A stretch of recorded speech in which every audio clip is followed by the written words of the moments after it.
Hello viewers, আপনি দেখছেন take সমাধান অনলাইন ইউটিউব চ্যানেল। বন্ধুরা, প্রধানমন্ত্রী কিষাণ সম্মান নিধি যোজনায় সুবিধা পাওয়ার জন্য এতদিন পর্যন্ত যে নিয়মটা ছিল, অর্থাৎ যে কৃষক আবেদন করছেন সেই কৃষকের যে জমির তথ্য সেটা 2019-এর আগে রেজিস্ট্রি হওয়া চাই, তবেই কিন্তু এই প্রকল্পের সুবিধা পেতেন। তবে বর্তমানে অর্থাৎ এই 1 ফেব্রুয়ারি 2024 থেকে সেই রুলস বা গাইডলাইন্সটা কিন্তু চেঞ্জ হয়েছে।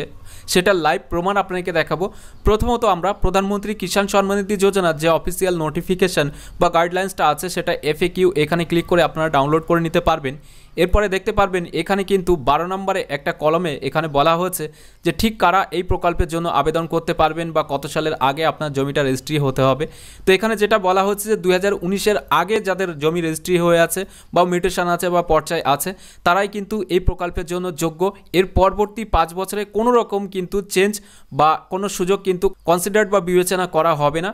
শুধুমাত্র যে কৃষকের নামে জমি আছে ওই কৃষক যদি মারা যান সেক্ষেত্রে সেটা আলাদা ব্যাপার। তবে এখানে 1-2-2019 থেকে যেহেতু পরবর্তী 5 বছরের জন্য কোনো নিয়ম চেঞ্জ করা হবে না, সেই ক্ষেত্রে কিন্তু এই যে 2024-এর ফেব্রুয়ারি মাস অর্থাৎ 1 ফেব্রুয়ারি 2024-এই কিন্তু এই নিয়মটা চেঞ্জ হওয়ার কথা। কারণ এখানে যেহেতু বলা হয়েছিল 1-2-2019-এর পরবর্তী 5 বছর পর্যন্ত এই রুলসটাই থাকবে, অর্থাৎ 2019-এর আগে যাদের রেজিস্ট্রেশন করা আছে জমির পর্চাতে তারাই কিন্তু আবেদন করতে পারবেন।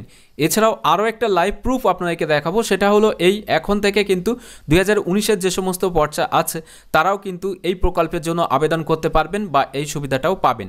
সেটার কারণটা হলো এই, আমি নিজে কয়েকদিন আগে একটা ফার্মারের রেজিস্ট্রেশন করেছিলাম, যেটা ডেটটা দেখতে পাচ্ছেন 14/12/2023-এ।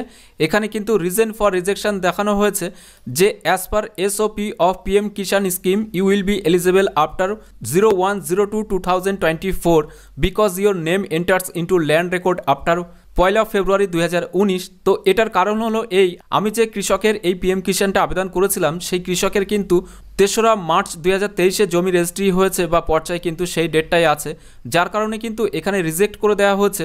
তার কারণ হলো 2019-এর আগে যাদের পর্চা আছে তাদের ক্ষেত্রে যেহেতু এটা হওয়ার কথা 1 ফেব্রুয়ারি 2024 পর্যন্ত এই নিয়মটাই চালু থাকবে, তার জন্য কিন্তু এটা রিজেক্ট করা হয়েছে। এখানে যেটা পরিষ্কার কিন্তু বলে দেওয়া হচ্ছে যে আপনি এলিজিবল হবেন 1 ফেব্রুয়ারি 2024 সাল থেকে কিন্তু আপনি এলিজিবল হবেন, কারণ আপনার এই জমিটা কিন্তু রেকর্ড করা হয়েছে 1 ফেব্রুয়ারি 2019-এর পরে।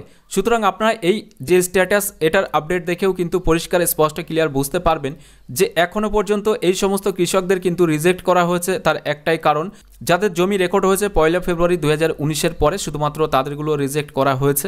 এবং এখানে কিন্তু স্পষ্ট সেটা ক্লিয়ার করে বলা হয়েছে যে আপনি এলিজিবল হবেন কিন্তু 1 ফেব্রুয়ারি 2024-এর পর থেকে। অর্থাৎ যে সমস্ত কৃষকের 1 ফেব্রুয়ারি 2019-এর পরে জমি রেকর্ড হয়েছে বা জমি কিনেছেন বা আপনার নামে মিউটেশন হয়েছে, শুধুমাত্র সেই সমস্ত কৃষকই কিন্তু এবার থেকে যদি অনলাইন অ্যাপ্লিকেশন করেন, যেহেতু ফেব্রুয়ারি মাস ওভার হয়ে গেছে বা ফেব্রুয়ারি মাসের আজকে 10 তারিখ চলছে, তো এখন যদি আপনি অ্যাপ্লিকেশন করেন তাহলে এটা কিন্তু অ্যাপ্রুভাল হয়ে যাবে। এছাড়াও PM কিষাণের প্রথম যে নোটিফিকেশনটা আপনাকে দেখালাম সেই নোটিফিকেশন অনুযায়ীও কিন্তু সেখানে স্পষ্ট ক্লিয়ার সেটাই বলা হয়েছিল যে এখানে কিন্তু 1 ফেব্রুয়ারি 2019-এর পরবর্তী 5 বছর পর্যন্ত কোনো চেঞ্জেস হবে না। অর্থাৎ যারা 2019-এর আগে জমি রেজিস্ট্রি করেছেন বা জমি আছে বা পর্চা আছে তাদের ক্ষেত্রে এই সুবিধাটা PM কিষাণের সুবিধাটা তারাই শুধুমাত্র পাবেন, যেহেতু সেই টাইমটাও কিন্তু ওভার হয়ে গেছে। তো আজকের ভিডিওর মাধ্যমে আপডেটটুকু আপনাকে দেওয়া ছিল। এখন থেকে আপনারা যদি অ্যাপ্লিকেশন করেন বা আপনার জমিটা যদি 2019 সালের পরে রেকর্ড হয়, অর্থাৎ আপনার জমি যদি 2019, 20, 21, 22, 23 সালের মধ্যে রেকর্ড হয়ে থাকে বা আপনি যদি নতুন জমি কিনে থাকেন, সেক্ষেত্রে কিন্তু আপনি PM কিষাণ প্রকল্পে আবেদন করলে সেটা অ্যাপ্রুভড হয়ে যাবে।